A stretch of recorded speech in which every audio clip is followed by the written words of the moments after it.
نحمدہ ونصلی علی رسولہ الکریم اما بعد فاعوذ باللہ من الشیطان الرجیم بسم اللہ الرحمن الرحیم رب اشرح لی صدری ویسر لی امری واحلل عقدۃ من لسانی یفقہوا قولی ربی یسر ولا تعسر وتمم بالخیر وبک نستعین یا فتاح اللہم فقہنا فی الدین۔ آیت نمبر 151 پارہ 9 سورۃ الاعراف۔ اس میں دیکھیں کہ کل بات ہوئی تھی،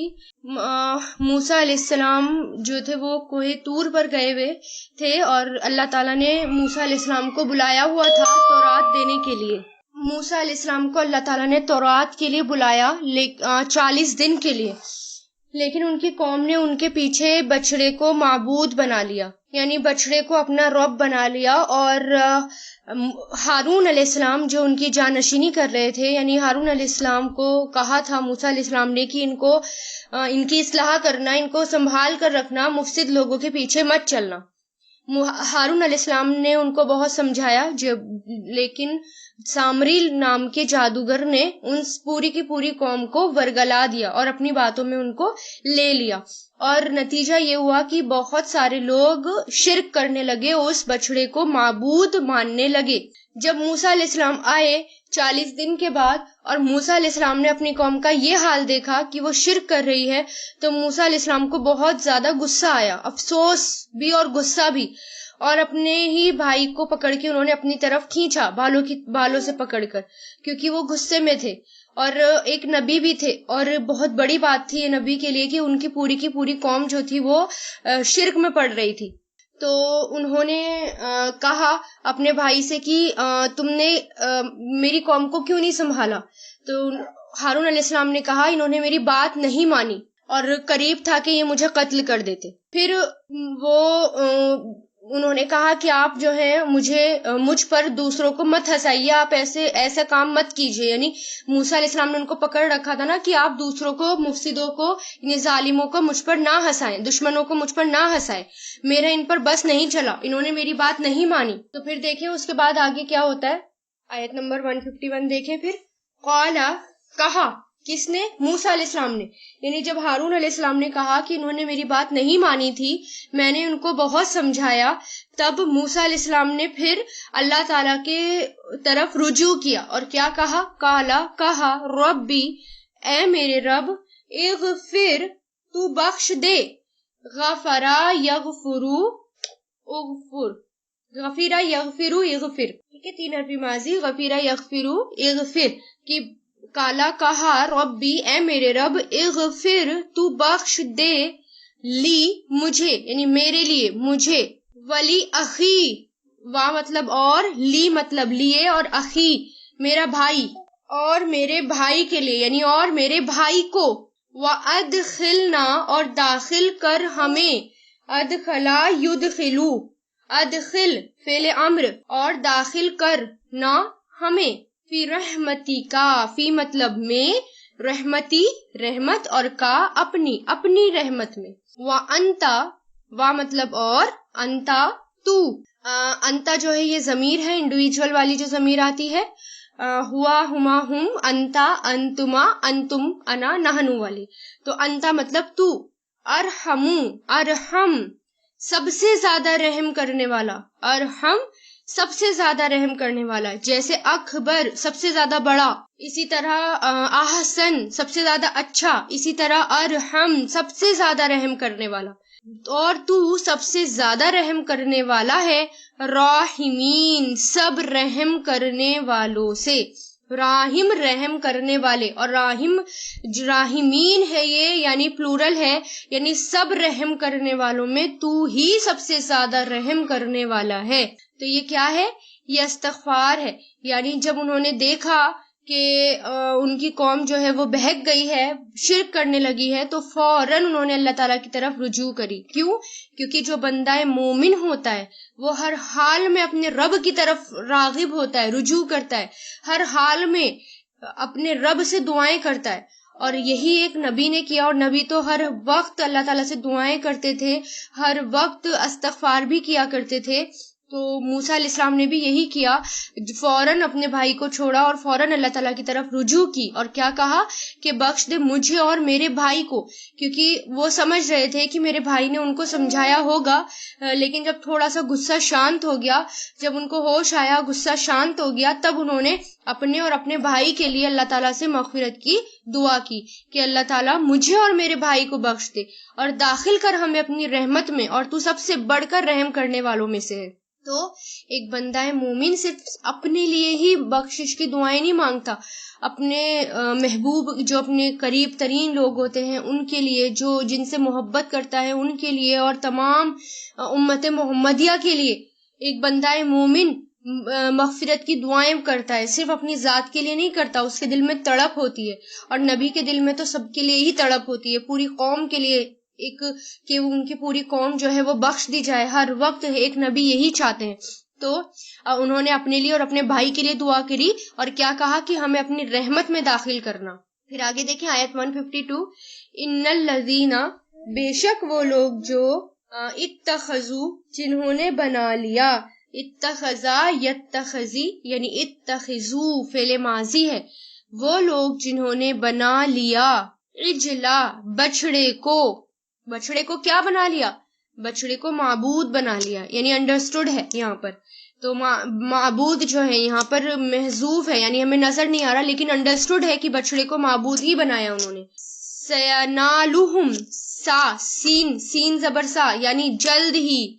ینالو پہنچے گا، نالا ینالو انہیں پہنچے گا، فعل ماضی، ہم انہیں، جلد ہی پہنچے گا انہیں، غضب غصہ، میں ربہم ان کے رب کی طرف سے، وذلۃ اور ذلت یعنی رسوائی، فی الحیات الدنیا دنیا کی زندگی میں، فی مطلب میں، حیات مطلب زندگی، اور دنیا کی زندگی میں، وکذالک اور اسی طرح، نجزی ہم بدلہ دیتے ہیں، جزا دیتے ہیں، بدلہ دیتے ہیں، جزا یجزی سے بنائے، نجزی ہم بدلہ دیتے ہیں، المفترین جھوٹ بولنے والوں کو، گڑھنے والوں کو، جھوٹ گھڑنے والوں کو، افترا یفتری سے بنائیے، یہ مفترین یہ فاعل ہے، یہ فاعل جمع ہے، یعنی جھوٹ گڑھنے والا۔ تو یہاں پر کیا ہوا، یعنی اللہ تعالیٰ نے ان کو تو بخش دیا، لیکن جنہوں نے شرک کیا، اللہ تعالیٰ ان کے بارے میں بتا رہے ہیں کہ بے شک وہ لوگ جنہوں نے بنا لیا بچڑے کو معبود، جلد ہی پہنچے گا انہیں غضب ان کے رب کی طرف سے، یعنی غصہ۔ اللہ تعالیٰ کا غصہ اور غضب کیا ہوتا ہے؟ اللہ کا عذاب، پھر اللہ کا عذاب نازل ہوتا ہے ایسی قوم پر جس پر اللہ تعالیٰ کا غضب نازل ہوتا ہے، اور ذلت یعنی دنیا میں بھی ذلت اور آخرت میں بھی ذلت، جو شرک کرتے ہیں دنیا کی زندگی میں، کیونکہ وہ مرتد ہو گئے، اور مرتد ہونا اور بھی بڑا گناہ ہے۔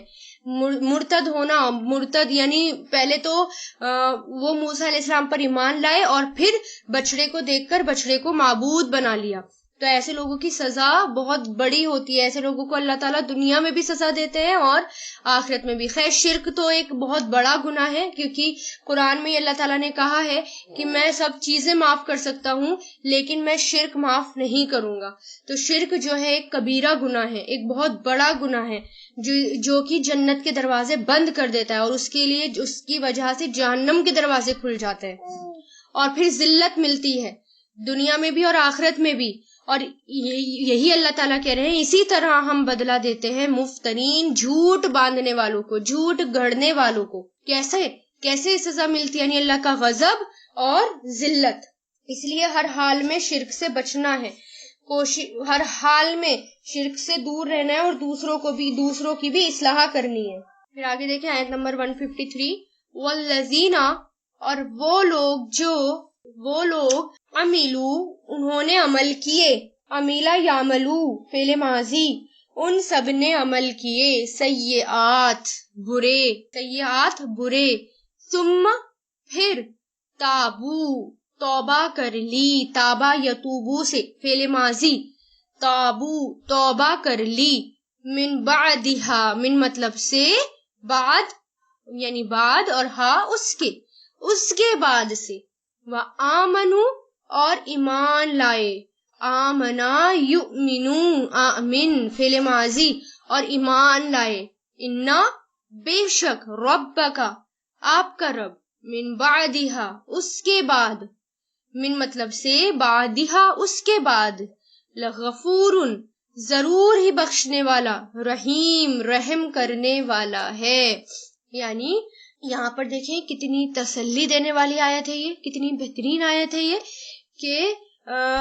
وہ لوگ جو گناہ کر بیٹھیں وہ افسوس نہ کریں، جن سے برائی ہو جائے، جن سے گناہ ہو جائے اور ان کو ریئلائز ہو جائے ہاں مجھ سے بہت بڑا گناہ ہوا ہے، اور فوراً اللہ تعالیٰ کی طرف وہ توبہ کر لیں، رجوع کر لیں، یعنی غلطی ہو جائے، گناہ ہو جائے، فوراً اللہ تعالیٰ سے اس کی معافی مانگ لیں، نیک عمل کریں، اللہ تعالیٰ سے اس کی معافی مانگ لیں، ایمان لے کر آ جائیں، یعنی دل میں عہد کر لیں کہ میں اب یہ کام کبھی نہیں کروں گی، اور کوشش بھی کریں اس کے لیے کہ گناہ کا کام نہ کریں، پھر ایسے لوگوں کو اللہ تعالیٰ بخش دیتے ہیں، رحم کرنے والے ہیں۔ یعنی گناہ انسان کے کتنے بھی ہوں توبہ سے وہ معاف ہو جاتے ہیں، اگر گناہ سمندر کی جھاگ کی برابر بھی ہوں گے، اگر انسان سچے دل سے اللہ تعالیٰ سے توبہ کرے گا تو اللہ تعالیٰ ان کے گناہوں کو بخش دیں گے۔ آپ صلی اللہ علیہ وسلم نے فرمایا اگر تم اتنے گناہ کرو کہ آسمان تک پہنچ جائیں پھر تم توبہ کرو تو اللہ تعالیٰ تم کو معاف کر دے گا، یعنی اتنے غفور الرحیم ہے اللہ تعالیٰ، اتنے معاف کرنے والے ہیں اللہ تعالیٰ کہ کتنے بھی گناہ ہوں لیکن امید کبھی بھی نہیں ہارنی چاہیے، سچے دل سے توبہ کریں تو اللہ تعالیٰ معاف کر دیتے ہیں۔ لیکن پھر اس کا مطلب یہ بھی نہیں ہے کہ انسان ڈھیٹ بن کر گناہ کرتا ہی چلا جائے، نہیں، اپنی غلطیاں سدھارے اور کوشش کرے کہ اس کو وہ دوبارہ نہ کرے۔ آیت 154 دیکھیں، وَلَمَّا اور جب، سکتا تھم گیا، رک گیا، سکتا مطلب سٹاپ ہو جانا، رک جانا، تھم جانا، سکت کہتے ہیں نا، سکت رک جانا، کام ہو جانا، تو سکتا یسکتو اسکت، اور جب رک گیا، شانت ہو گیا، کام ہو گیا، ان موسیٰ، ان مطلب سے، موسیٰ سے، یعنی موسیٰ علیہ السلام سے، الغضبو غضب غصہ، اخذا اس نے لے لی، پکڑ لی، اخذا یاخذو یعنی لینا پکڑنا، اس نے لے لی یعنی انہوں نے لے لی، الواحا تختیاں، کیونکہ وہ اتنے غصے میں آئے تھے جب انہوں نے اپنی قوم کو دیکھا کہ وہ شرک کر رہی ہے تو ان کے ہاتھ میں جو تختیاں تھی، تورات تھی، وہ انہوں نے ایک طرف رکھ دی، یعنی جیسے زور سے تھوڑا سا رکھ دیتے ہیں نا، اس کو ایک طرف ڈال دی، اور پھر جب غصہ شانت ہو گیا، اللہ تعالیٰ کی طرف رجوع کیا، غصہ تھم گیا، تو وہ تختیاں انہوں نے دوبارہ اٹھائیں اور اس نے لے لی تختیاں، وفی نسختہا، وا مطلب اور، فی مطلب میں، نسختہا اس کے نسخے، اس کی تحریریں، اس کے نسخے یعنی اس کا ٹیکسٹ جو اس کے اندر لکھا ہوا ہے، وہ انکرپشن اس کا، یعنی اس کا انکرپشن، اس کی تحریریں، ہدن ہدایت، ورحمتن اور رحمت، للذین ان لوگوں کے لیے جو، ہم وہ، لربہم اپنے رب کے لیے، یرہبون وہ ڈرتے ہیں، رہیبہ یرہبون سے، فعل مضارع اپنے رب سے وہ ڈرتے ہیں، یعنی انہوں نے جب غصہ شانت ہو گیا، انہوں نے تورات کو اٹھایا، اس کی جو تحریریں تھیں، اس میں جو انکرپشن تھے، جو ہدایتیں تھیں، انہوں نے وہ پکڑ لی اور اپنی قوم کو بھی بتایا کہ میں یہ لینے گیا ہوا تھا اور مجھے تورات ملی ہے اور اس میں ہدایت ہے اور رحمت ہے۔ کن کے لیے ہدایت اور رحمت کس کے لیے ہوتی ہے؟ اس آیت میں یہ بات پتہ چل رہی ہے، سب سے بڑی بات، یعنی ہدایت اور رحمت ان لوگوں کے لیے جو اپنے رب سے ڈرتے ہیں، یعنی جو اپنے رب سے ڈرتا ہے اسی کو ہدایت ملتی ہے اور اسی کے اوپر رحمت آتی ہے۔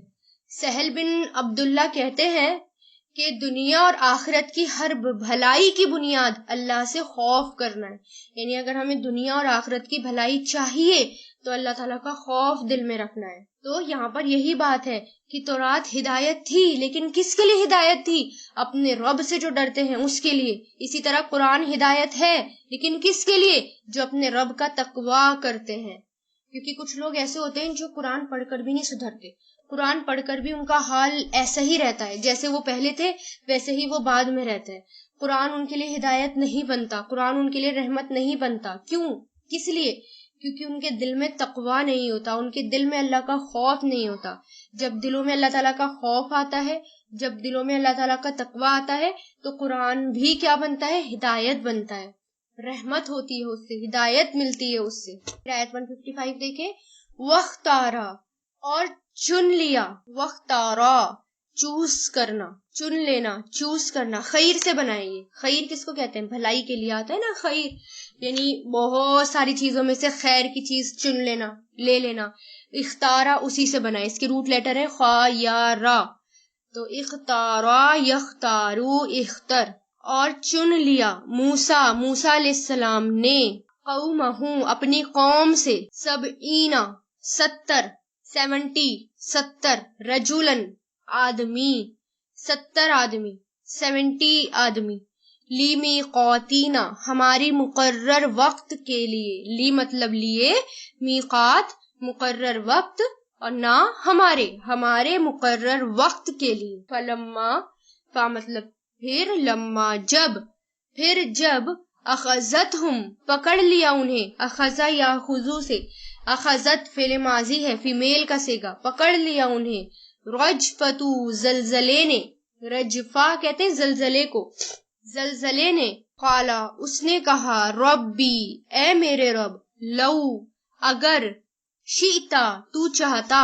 شاء یشاء سے بنا ہے یہ، اگر تو چاہتا، اہلکتہم ہلاک کر دیتا انہیں، اہلکا یہلکو سے بنائے، اہلکتا تو ہلاک کر دیتا، ہم انہیں، من قبل اس سے پہلے، من مطلب سے اور قبل پہلے، اس سے پہلے، وَإِيَّايَ اور مجھے بھی، یا مطلب بھی اور یا مطلب مجھے بھی، کیا یہاں پر الگ سے ہے، مطلب کیا، تہلکونا تو ہلاک کرتا ہے ہمیں، اہلکا یہلکو سے فعل مضارع ہے یہ، کیا تہلکونا تو ہلاک کرتا ہے ہمیں، بما اس وجہ سے جو، فعلا کیا، فعلا یفعلو کیا، سفہاء بے وقوفوں نے، نادانوں نے، سفہاء کہتے ہیں بے وقوف کو، منا ہم میں سے، ان نہیں ہے، ہیا یہ، الا مگر، فتنتو کا تیری آزمائش، فتنہ کہتے ہیں آزمائش کو، تیری آزمائش، تدلو تو گمراہ کرتا ہے، ادلہ یدلو سے تو گمراہ کرتا ہے، بہا اس کے ساتھ، من تشاء من مطلب جسے، تشاء تو چاہتا ہے، شاء یشاء سے جسے تو چاہتا ہے، وتہدی اور تو ہدایت دیتا ہے، ہدا یا ہدی سے فعل مضارع، اور تو ہدایت دیتا ہے، من تشاء جسے تو چاہتا ہے، انتا تو ہی، ولینا دوست ہے ہمارا، ولیو دوست اور نہ ہمارا، تو دوست ہے ہمارا، فاغفر فا مطلب تو، اغفر تو بخش دے، غفر یغفرو سے، اغفر تو بخش دے، لنا ہمارے لیے، ورحمنا اور تو رحم کر ہم پر، رحیم یرحمو سے، ارحم تو رحم کر نا ہم پر، وانتا اور تو، خیرو بہتر ہے، الغافرین سب رحم کرنے والوں میں، سب بخشنے والوں میں، غافر کہتے ہیں بخشنے والوں کو، تو غافرین سب بخشنے والوں میں۔ اب یہاں دیکھیے ہوا کیا تھا، جب حضرت موسیٰ علیہ السلام کا غصہ چلا گیا اور انہوں نے تورات کی تختیاں اٹھا لی اور اس میں لکھے ہوئے احکام کو لوگوں کو سنایا، کہا کہ خود اللہ تعالیٰ کے ان احکام پر عمل کرو۔ تو بنی اسرائیل کی تو ایک عادت تھی نا شروع سے کہ ہر بات میں وہ شک ہی کیا کرتے تھے، نبی کی ہر بات پہ شک کیا کرتے تھے، موسیٰ علیہ السلام سے سوال جواب کیا کرتے تھے، تو یہی عادت تھی ان کی، تو انہوں نے یہاں پر بھی شک کیا۔ تو کہنے لگی وہ قوم، اے موسیٰ علیہ السلام، ہم اس بات پر کیسے یقین کریں کہ یہ جو احکام ہیں یہ اللہ تعالیٰ کی طرف سے تم کو ملے ہیں، ہمیں یقین نہیں آ رہا، ہمیں تو اللہ تعالیٰ جو ہے، ہم یہ چاہتے ہیں کہ اللہ تعالیٰ خود ہم سے آ کر کہیں کہ یہ میرے احکام ہیں، اور یہ جو ہے موسیٰ علیہ السلام کو تمہارے لیے دیے گئے ہیں، ان پر عمل کرو۔ اور پھر کچھ ہی دیر بعد یہ ڈیمانڈ کرنے لگے کہ اگر اللہ تعالیٰ آئے ہمارے سامنے اور خود اللہ تعالیٰ یہ بولے ہم سے کہ یہ احکام میں نے دیے ہیں، میں اللہ تعالیٰ ہوں، اور یہ موسیٰ علیہ السلام کو دیے ہیں، ان پر عمل کرو، تو ان کی اس گستاخانہ حرکت پر، یعنی پہلے تو موسیٰ علیہ السلام نے اللہ تعالیٰ سے دعا کی، تو اللہ تعالیٰ نے جو ہے موسیٰ علیہ السلام کو حکم دیا کہ 70 آدمی لے لو اپنی قوم کے، جو معتبر ہیں، جو بڑے لوگ ہیں، ان میں سے سردار ہیں، کچھ 70 آدمیوں کو چنو اور چن کر اپنے ساتھ کوہ طور پر لے کر آؤ۔ تو وہاں پر موسیٰ علیہ السلام ان کو لے کر گئے، اور پھر جب اللہ تعالیٰ سے دعا کی تو انہوں نے اس وقت کیا ڈیمانڈ کری کہ ہمیں اللہ تعالیٰ کو سامنے دیکھنا ہے، اپنی آنکھوں سے دیکھنا ہے، اور اللہ تعالیٰ آئے اور خود کہیں کہ یہ جو ہے تورات ہے اور یہ اللہ نے دی ہے۔ تو اس بات پر اللہ کو غصہ آیا اور ایک بجلی کڑکی، اور کہا جاتا ہے زلزلہ بھی آیا، اور وہ جو 70 آدمی تھے وہیں کے وہیں ہلاک ہو گئے۔ دیکھنے میں ایسے لگ رہے تھے جیسے کہ وہ مر گئے ہوں، ہلاک ہو گئے تھے۔ زلزلہ آیا اور زلزلے نے پکڑ لیا، بجلی بھی چمکی، بجلی نے پکڑ لیا، زلزلے نے پکڑ لیا، اور وہیں کے وہیں وہ سارے کے سارے ہلاک ہو گئے۔ اس پر موسیٰ علیہ السلام گھبرا گئے۔ کیوں گھبرا گئے؟ کیونکہ موسیٰ علیہ السلام کو لگا میری قوم میرے سے پہلے ہی بدگمان ہے، اور اگر میں گیا واپس تو وہ یہ سمجھیں گے کہ ہمارے 70 آدمیوں کو لے گئے اور ان کو مار دیا۔ تو موسیٰ علیہ السلام کے اوپر وہ اور زیادہ جو ہے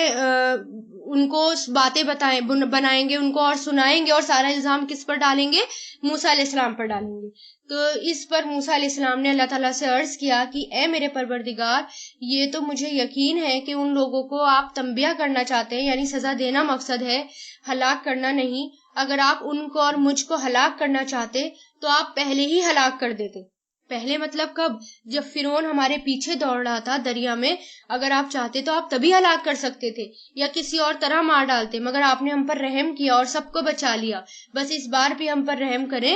اور میری قوم کو بچا لیں، یعنی مجھے میری قوم کے الزام تراشی سے بھی بچا لیں۔ پھر عرض کیا میں جانتا ہوں کہ یہ صرف آپ کا ایک امتحان ہے، جس کے ذریعے آپ یہ دیکھنا چاہتے ہیں کہ کون ناشکری کرتا ہے، کون شکوہ شکایت کرتا ہے، کون جو ہے مانتا ہے اور کون نہیں مانتا۔ تو یہی ہے موسیٰ علیہ السلام نے کہا کہ اگر آپ چاہتے تو بے وقوفوں کو، یعنی کچھ لوگوں کو وہیں ہلاک کر دیتے۔ کیا آپ سب کے سب لوگوں کو اس لیے ہلاک کر رہے ہیں کچھ بے وقوفوں کی وجہ سے؟ یعنی کچھ لوگوں نے جو یہ کہا تو آپ ان سب کو معاف کر دیجئے۔ یعنی موسیٰ علیہ السلام کی دعا پر جب دعا کی جب موسیٰ علیہ السلام نے، تو اللہ تعالیٰ نے سب کو معاف کر دیا اور وہ دوبارہ زندہ ہو گئے۔ تو یہاں پر کیا ہے؟ یعنی موسیٰ علیہ السلام دعا کر رہے ہیں، پھر آگے دعا کر رہے ہیں۔ آیت نمبر 156 میں دیکھیں، وَاکْتُبْ، اور تو لکھ دے، کتبا یکتبو اکتب، اور تو لکھ دے، لنا ہمارے لیے، فی ہذہ الدنیا، اس دنیا میں، حسنتاً بھلائی، وفی الآخرتی، اور آخرت میں، انا بے شک ہم نے، ہدنا ہم نے رجوع کیا، یعنی ہم نے ہدایت پائی، ہدنا ہم نے ہدایت پائی۔ ہدایت پائے ہوئے لوگوں کے لیے کہا جاتا ہے، یہودی بھی اسی سے بنائے، ٹھیک ہے۔ ہدنا بے شک ہم نے رجوع کیا، یعنی ہم نے ہدایت پائی، الیکا تیری طرف، قالا کہا، کس نے؟ اللہ تعالیٰ نے، عذابی میرا عذاب، اصیبو میں پہنچاتا ہوں، اصابہ یصیبو سے میں پہنچاتا ہوں، بھی اس کو، من جسے، اشاؤ میں چاہتا ہوں، ورحمتی اور میری رحمت، رحمتی یا لگ گیا نا، اور میری رحمت، وسیعت چھائی ہوئی ہے، وسیعت فعل ماضی ہے یہ، یعنی وسیع ہونا، چھا جانا۔ میری رحمت وسیع یوسیع سے بنائے، وسیعت چھائی ہوئی ہے، کلا شیئن ہر چیز پر، کلا مطلب ہر، اور شیئن چیز پر، ہر چیز پر، فسا اکتبوہا، فا مطلب تو، سا مطلب جلد ہی، اکتبوہا میں لکھوں گا اسے، فا مطلب تو، سین لگ گیا تو سا جلد ہی، اکتبو میں لکھوں گا، کتبہ یکتبو سے، اکتبو فعل مضارع میں لکھوں گا، ہا اسے، للذین ان لوگوں کے لیے۔ دیکھ رہے ہیں اللہ تعالیٰ کیا کہہ رہے ہیں یہاں پر؟ غور کریے گا اس آیت پہ، میں ضرور لکھوں گا اسے ان لوگوں کے لیے جو یتقونا ڈرتے ہیں، اتقا یتقی سے فعل مضارع یتقونا جو ڈرتے ہیں، ویؤتونا اور وہ ادا کرتے ہیں، عطایاتی سے، یؤتونا وہ ادا کرتے ہیں، دیتے ہیں، زکاتا زکات، والذین اور وہ لوگ، ہم وہ سب، بآیاتنا ہماری آیتوں پر، یؤمنون ایمان لاتے ہیں۔ یہ جو نا یؤتونا عطا یؤتی سے بنائے، آتا یؤتی، یعنی یہاں پر اللہ تعالیٰ کیا کہہ رہے ہیں؟ یعنی موسیٰ علیہ السلام نے پہلے دعا کی، موسیٰ علیہ السلام کیا دعا کر رہے ہیں کہ اللہ تعالیٰ تو ہمیں بخش دے، یعنی ان سب کو اس لیے ہلاک مت کر کہ جو کام کچھ بے وقوفوں نے کیا، یعنی اللہ تعالیٰ کو دیکھنے کی ڈیمانڈ کی تھی انہوں نے، اس لیے ان کے اوپر زلزلہ آیا، بجلی کڑکی، زلزلہ آیا، اور وہیں کے وہیں پوری کی پوری وہ جو 70 آدمی تھے جن کو موسیٰ علیہ السلام لے کر گئے تھے وہ سارے کے سارے وہیں ہلاک ہو گئے۔ پھر موسیٰ علیہ السلام دعا کر رہے ہیں کہ اللہ تعالیٰ بخش دے ان کو، اگر تو چاہتا تو پہلے ہی ہلاک کر دیتا، مجھے پتا ہے یہ تیری آزمائش ہے، اور تو لکھ دے ہم پر اس دنیا میں بھی بھلائی اور آخرت میں بھی بھلائی، اور بے شک ہم نے رجوع کی تیری طرف۔ پھر اللہ تعالیٰ جواب دیکھیں اللہ تعالیٰ کیا دے رہے ہیں موسیٰ علیہ السلام سے، یعنی اللہ تعالیٰ نے معاف تو کر دیا، لیکن اللہ نے کیا کہا کہ میرا عذاب جس کو میں چاہتا ہوں میں دیتا ہوں۔ یعنی دیکھیں نا آپ، گناہ کتنے لوگ گناہ کرتے ہیں، کتنے گنہگار ہیں، اور ہم بھی دیکھیں کہ ہم ہر وقت کتنے گناہ کرتے ہیں، پورے دن میں ہم کتنے گناہ کرتے ہیں، لیکن کیا اللہ تعالیٰ ہمیں اسی وقت عذاب میں پکڑ لیں؟ نہیں نا، لیکن اللہ تعالیٰ جس کو چاہے ابھی کے ابھی پکڑ لیں عذاب میں، جس چاہے گنہگار کو چاہے، لیکن اللہ تعالیٰ ڈھیل دے دیتے ہیں اور کچھ کو پکڑ بھی لیتے ہیں۔ تو اللہ تعالیٰ وہی کہہ رہے ہیں کہ میرا عذاب میں جسے چاہوں دوں، اور میری رحمت چھائی ہوئی ہے ہر چیز پر، یعنی اللہ تعالیٰ کی رحمت ہر کسی پر ہے، کیونکہ دنیا میں اتنے گنہگار لوگ ہیں، یا ہم بھی ہیں اتنے گنہگار ہیں، لیکن اللہ تعالیٰ ہمیں کھانے کو دے رہا ہے، پینے کو دے رہا ہے، ہمیں شیلٹر اللہ تعالیٰ نے دیا ہوا ہے، رہنے کو ہے، سب کچھ دیا ہوا ہے اللہ تعالیٰ نے، اولاد دے رکھی ہے، مال دے رکھا ہے، تو یہ اللہ تعالیٰ کی رحمت ہے نا، تو اللہ تعالیٰ کی رحمت ہر چیز پر چھائی ہوئی ہے۔ تو اللہ تعالیٰ کیا کہہ رہے ہیں، لیکن جو میری رحمت ہے اور زیادہ رحمت وہ کس کو ملے گی؟ عذاب تو آتا ہے، دیکھیں گنہگار پر عذاب آتا ہے، جو لوگ گنہگار ہوتے ہیں ان کو دنیا میں سکون نہیں ملتا، کچھ ڈپریشن میں چلے جاتے ہیں، کچھ اسٹریس میں چلے جاتے ہیں، کس کے اوپر عذاب آ جاتا ہے، سکون ان کو نہیں ملتا دنیا میں۔ اللہ تعالیٰ کی رحمت اگر چاہیے تو اس کے لیے اللہ تعالیٰ نے ایک راستہ بتا دیا، وہ کیا؟ اللہ تعالیٰ نے کیا کہا، میرا عذاب ہے میں جس کو چاہوں دوں، لیکن میری رحمت ہر چیز پر چھائی ہوئی ہے، لیکن میں ان لوگوں کو دوں گا جو ڈرتے ہیں اور جو زکوٰۃ ادا کرتے ہیں اور وہ میری آیتوں پر ایمان لاتے ہیں۔ تو اس لائن کو نوٹ کریں کہ اللہ کی اگر رحمت چاہیے تو اللہ کی رحمت پانے کے لیے کیا کرنا ہے؟ اللہ کی رحمت پانے کے لیے نمبر 1 تقوی اختیار کرنا ہے۔ تقوی کیا ہوتا ہے؟ اللہ تعالیٰ کے یعنی ہر کام ایسے کرنا جیسے اللہ تعالیٰ چاہتے ہیں، وہ تقوی ہوتا ہے۔ آپ صلی اللہ علیہ وسلم نے جیسی زندگی گزاری ویسی زندگی گزارنا تقوی کہلاتا ہے، ٹھیک ہے؟ اللہ تعالیٰ کا ڈر ہو ہر کام میں، تو تقوی۔ نمبر 2 زکوٰۃ دینا، اور نمبر 3 آیات پر ایمان لانا۔ اور آج کل کیا ہوتا ہے، بہت لوگ ایسے ہوتے ہیں اللہ تعالیٰ کی آیات کو جو ہے وہ توڑ مڑوڑ کر کوٹ کر دیتے ہیں۔ کچھ مسلمان بھی ایسے ہوتے ہیں کہ اللہ کی جو آیات ہوتی ہیں سیدھی سیدھی آیات ہوتی ہیں، اور ان کو اپنی مرضی سے گھما پھرا کر اس کی تشریح کر دیتے ہیں، تفسیر کر دیتے ہیں اور لوگوں کے سامنے پریزنٹ کر دیتے ہیں۔ یہ کیا ہے؟ اللہ کی آیتوں پر ایمان ویسے لانا جیسے وہ آیت ہے، جس کنٹیکسٹ میں ہے، جس طرح لکھی ہوئی ہے، اس کے پیچھے جو بات ہے ویسے ہی ایمان لے کر آنا، یعنی کہ اس کو اپنی طرف سے موڑ دینا، اس کو اپنی طرف سے تشریح کر دینا، اپنی طرف سے من گھڑت بات بنا کر دوسروں کو پیش کر دینا، یہ نہیں۔ تو اللہ کی رحمت پانے کے لیے کیا کرنا ہے؟ تقوی، زکوٰۃ اور آیت پر ایمان۔ پھر آیت 157 دیکھیں، الذین وہ لوگ جو یتبعون پیروی کریں گے، فالو کریں گے، اتباع یتبی، یتبعون پیروی کریں گے، رسولہ رسول کی، نبی یا نبی کی، امیہ جو امی ہے۔ کس کی طرف اشارہ ہے؟ آپ صلی اللہ علیہ وسلم کی طرف اشارہ ہے، کیونکہ آپ صلی اللہ علیہ وسلم امی تھے۔ امی کس کو کہتے ہیں؟ جو پڑھے لکھے نہیں ہوتے ان کو امی کہا جاتا ہے، اور آپ صلی اللہ علیہ وسلم پڑھے لکھے نہیں تھے۔ الذی وہ جو یجدونہ وہ پاتے ہیں اسے، یجدونہ پاتے ہیں اسے، فعل مضارع ہے، وجیدہ یجدونا پاتے ہیں اسے، مکتوباً لکھا ہوا، عندہم اپنے پاس، فی توراتی تورات میں، والانجیلی اور انجیل میں، یامرہم وہ حکم دیتا ہے انہیں، امرا یامرو امر فعل مضارع وہ حکم دیتا ہے انہیں، بالمعروفی نیکی کا، وینہاہم اور وہ روکتا ہے انہیں، ینہا روکنا نہیں سے بنا ہے، فاربڈ کرنا روکنا، نہا ینہا اور وہ روکتا ہے انہیں، عن المنکر ان مطلب سے، منکر برائی سے، وَيُحِلُّ اور وہ حلال کرتا ہے، احل یحل حلال کرنا، اور وہ حلال کرتا ہے لہم ان کے لیے طیبات پاکیزہ چیزیں، وَيُحَرِّمُ اور وہ حرام کرتا ہے، حرم یحرم اور وہ حرام کرتا ہے علیہم ان پر خبائثہ ناپاک، وَيَدَعُ اور وہ اتارتا ہے، وَدَعَ یَدَعُ فعل مضارع ریلیف دینا، اتارنا، بوجھ کو ہلکا کرنا، نیچے رکھ دینا اٹھا کر، اس کے لیے آتا ہے یدعو، وہ اتارتا ہے عنہم ان سے، اسرہم ان کے بوجھ، اسرا کہتے ہیں بوجھ کو، برڈن، ان کے بوجھ، واغلال اور توک، اغلال کس کو کہتے ہیں؟ توک، بیڑیاں، توک ہاتھ اور پاؤں کی بیڑیاں، التی وہ جو، کانت تھے وہ، علیہم ان پر، فالذین تو وہ لوگ جو، آمنو ایمان لائے، آمنا یومنو سے فعل ماضی، وہ لوگ جو ایمان لائے بھی اس پر، وعزروہ اور انہوں نے طاقت دی اسے، عزرو طاقت دینا، جو طاقت دیں، انہوں نے طاقت دی، قوت دی،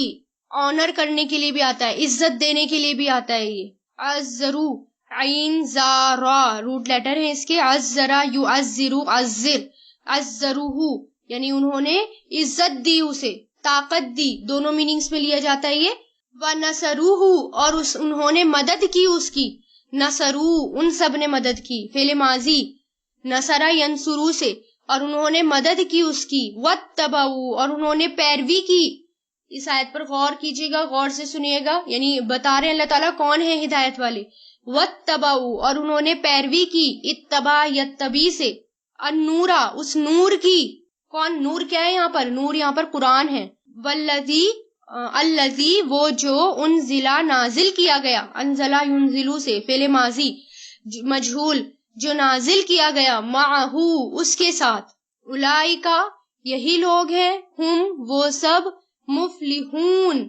فلاح پانے والے ہیں، کامیاب ہونے والے ہیں، فلاح پانے والے ہیں۔ اب یہاں دیکھیں، اب یہاں پر تمام لوگوں کی طرف خطاب کیا جا رہا ہے، بنی اسرائیل کو، یہودی لوگوں کو، کیونکہ یہودی تورات مانتے ہیں، تورات پر ایمان لے کر آتے ہیں، قرآن کو نہیں مانتے، عیسائیوں کو کیونکہ وہ انجیل مانتے ہیں، بائبل پر ایمان لاتے ہیں، قرآن کو نہیں مانتے، تو اس لیے یہاں پر سب کی طرف اشارہ کر کے کہا جا رہا ہے کہ وہ لوگ جو پیروی کریں گے، فالو کریں گے، کس کو؟ آپ صلی اللہ علیہ وسلم کو، نبی امی، جو نبی امی تھے، پڑھے لکھے نہیں تھے ہمارے نبی، اس کے پیچھے بھی اللہ تعالیٰ کی حکمت تھی، ہمارے نبی پڑھے لکھے نہیں تھے، اور یہ قرآن ایک بہت بڑا معجزہ تھا، تو جو ایک پڑھا لکھا نہ ہو اور اس کے اوپر ایک قرآن نازل کیا جائے تو یہ ایک معجزہ ہے، تاکہ لوگ یہ نہ کہیں کہ آپ صلی اللہ علیہ وسلم نے اس کو اپنی طرف سے گھڑ لیا، تاکہ لوگ ایسی باتیں نہ بنائیں، اس لیے نبی کو امی رکھنا بھی حکمت تھی اللہ تعالیٰ کی۔ جو امی ہے وہ جو پاتے ہیں اسے لکھا ہوا اپنے پاس تورات اور انجیل میں، یعنی آپ صلی اللہ علیہ وسلم کے بارے میں تورات میں بھی لکھا ہوا ہے، انجیل میں بھی لکھا ہوا ہے، آپ صلی اللہ علیہ وسلم کا حلیہ مبارک، آپ صلی اللہ علیہ وسلم کہاں پیدا ہوں گے، آپ کے والد کون ہیں، آپ کی والدہ کون ہیں، آپ کے شہر میں ہیں، کہاں ہجرت کریں گے، کتنے اصحاب ہوں گے آپ کے، تمام باتیں تورات میں اور انجیل میں لکھی ہوئی ہے، یہاں تک کہ آپ کا مجاز، آپ کا پورا حلیہ مبارک، سب کچھ تورات اور انجیل میں مینشن ہے۔ تو اللہ تعالیٰ وہی کہہ رہے ہیں کہ وہ ان کے بارے میں لکھا ہوا پائیں گے اپنی کتاب میں، تورات میں بھی اور انجیل میں بھی، اور وہ کیا کریں گے؟ وہ لوگوں کو حکم دیں گے، یعنی آنے کے بعد لوگوں کو نیکی کا حکم دیتے ہیں اور برائیوں سے روکتے ہیں، اور جو چیزیں ان کے اوپر پاکیزہ ہیں، یعنی پاکیزہ چیزیں حلال ہیں، اور وہ حرام کریں گے جو ناپاک چیزیں ہیں، خبیث، ناپاک، گندی چیز، وہ چیزیں وہ حرام کریں گے، اور جو توق ڈلے ہوئے ہیں، یعنی جو بوجھ لوگوں کے اوپر ڈلے ہوئے ہیں، ان بوجھ کو ہلکا کریں گے، کیونکہ دیکھیں یہ یہاں پر جیسے کہ پہلے بھی یہ گزر چکا ہے کہ جو پہلی شریعت تھی مثلا موسیٰ علیہ السلام کی امت کے لیے، ان کے نافرمانی کی وجہ سے اللہ تعالیٰ نے ان کو سزا دے رکھی تھی، بنی اسرائیل کو سزا ملی ہوئی تھی کہ ان پر چربی اور اونٹ کا گوشت اللہ تعالیٰ نے حرام کر دیا تھا ان کی سزا کی وجہ سے، کیونکہ انہوں نے اپنے اوپر کچھ زیادہ ہی سختیاں کر لی تھی، تو اللہ تعالیٰ کو غصہ آیا. اللہ تعالیٰ نے جو حلال چیزیں تھیں، پاکیزہ چیزیں تھیں، کچھ وہ بھی حرام کر دی ان پر. تو ایک نبی جب آئے، عیسیٰ علیہ السلام آئے، تو یہ سب چیزیں عیسیٰ علیہ السلام نے حلال کر دی، کیونکہ پہلے بھی یہ کہا ہے کہ وہ جو ہے حلال چیزوں کو حلال کریں گے، پاکیزہ چیزوں کو ان کی شریعت میں حلال ہو جائیں گی. وہ تو یہی ہوا، عیسیٰ علیہ السلام کی شریعت میں وہ حلال ہو گئی. آپ صلی اللہ علیہ وسلم آئے تو پاکیزہ چیزیں اور جو بھی تھی وہ سب حلال کر دی اللہ تعالیٰ نے. اور ناپاک چیزیں اس طرح حرام چیزوں کو حرام کریں گے، یعنی ناپاک چیزیں جیسے شیطانی عمل ہو گئے، سور کا گوشت ہو گیا، پگ کا گوشت ہو گیا، جو اور بتوں کے نام پر وہ جو چھوڑا کرتے تھے جانور، اس کو وہ حرام سمجھتے تھے. تو نبی آئے اور ان چیزوں کو انہوں نے حلال کیا، یعنی بتوں کے نام پر جو جانور چھوڑ دیتے تھے اس کو وہ حرام سمجھتے تھے، اس کو ذبح بھی نہیں کرتے تھے. لیکن یہ کہا گیا جب آپ صلی اللہ علیہ وسلم آئے کہ ایک تو اللہ تعالیٰ کے نام پر ذبح کرنا ہے اور کوئی بھی جانور ایسے چھوڑنا نہیں ہے، اس کو ذبح کر دینا ہے. اور ناپاک چیزیں جو ہیں جیسے سود ہو گیا، رشوت، خون، شراب، خنزیر وغیرہ، یہ سب جو ہے حرام ہے. ٹھیک ہے. اور گلے کے توق یعنی بوجھ وہ اتاریں گے. کون سے توق؟ جیسے کہ ان کو سزا ملی ہوئی تھی ان کی نافرمانی کی وجہ سے. جو پہلی امت تھی موسیٰ علیہ السلام کی امت، اس میں جو ہے شدید احکام تھے، شدید پابندی تھی کہ جیسے ان کی شریعت میں جو ہے اگر کسی نے قتل کر دیا تو قتل کی سزا قتل ہوتی تھی. لیکن آپ صلی اللہ علیہ وسلم کی شریعت میں کیا ہے؟ آپ صلی اللہ علیہ وسلم کی شریعت میں دیت بھی ہے، یعنی اگر چاہے تو وہ معاف کر سکتا ہے، اس کا وارث جس کا قتل ہوا ہے اس کا وارث معاف کر سکتا ہے اور دیت لے سکتا ہے، خون بہا لے سکتا ہے. دوسرا یہ کہ پہلی شریعت میں یہ تھا کہ بدن کے جس حصے پر، یعنی کپڑے کے جس حصے پر ناپاکی لگی ہوئی ہوتی تھی اس کو کاٹ دینے کا حکم تھا، یعنی وہ دھونے سے پاک نہیں ہوتا تھا. ناپاکی لگ جائے تو اس کو پھاڑ کر پھینکنا ہوتا تھا، لیکن اب تو 3 بار نچوڑتے ہیں وہ پاک ہو جاتا ہے. اسی طرح سیٹرڈے والے دن دنیاوی کام نہ کرنے کا حکم تھا، صرف اور صرف مین ضروری کام کر سکتے تھے. لیکن آپ کی شریعت میں ایسا نہیں ہے. اور گرجا گھر کے علاوہ کسی اور جگہ نماز پڑھنے کا حکم نہیں تھا. لیکن آپ صلی اللہ علیہ وسلم کی شریعت میں کیا ہے؟ پوری زمین کو مسجد بنا دیا گیا. اتنی بڑی سہولت ہے کہ آپ اگر کہیں بھی جا رہے ہوں راستے پر، آپ کہیں بھی ہوں، کسی بھی جگہ آپ نماز پڑھ سکتے ہیں، کہیں بھی. پہلی شریعت میں مال غنیمت حلال نہیں تھا، لیکن اب آپ صلی اللہ علیہ وسلم کی شریعت میں مال غنیمت حلال ہے. اس طرح گلے کے بوجھ جو توق جو ہیں وہ اتار دیے آ کر. اور پھر دیکھیں کہ تورات کے اندر آپ صلی اللہ علیہ وسلم کے بارے میں لکھا ہوا ہے، انجیل میں بھی، اور ان کا نام محمد ہوگا یہ لکھا ہوا ہے، ولادت ان کی مکہ ہوگی یہ لکھا ہوا ہے، ہجرت کس طرف ہوگی یہ لکھا ہوا ہے، ملک شام ہوگا، اور یہ بھی ہے کہ وہ نہ تو وہ سخت مزاج ہوں گے، نہ سخت بات کرنے والے، نہ بازاروں میں شور کرنے والے، فحش اور بے حیائی سے دور ہوں گے. اسی طرح تورات میں لکھا ہوا ہے کہ وہ جو نبی ہوں گے محمد صلی اللہ علیہ وسلم، وہ ہر بلندی پر چڑھتے وقت تکبیر کہیں گے، یعنی اللہ اکبر. وہ آفتاب کے سایوں پر نظر رکھیں گے، سورج کے سایوں پر نظر رکھیں گے تاکہ ان کے ذریعے وقت کا پتہ چلے، نماز کے ہر وقت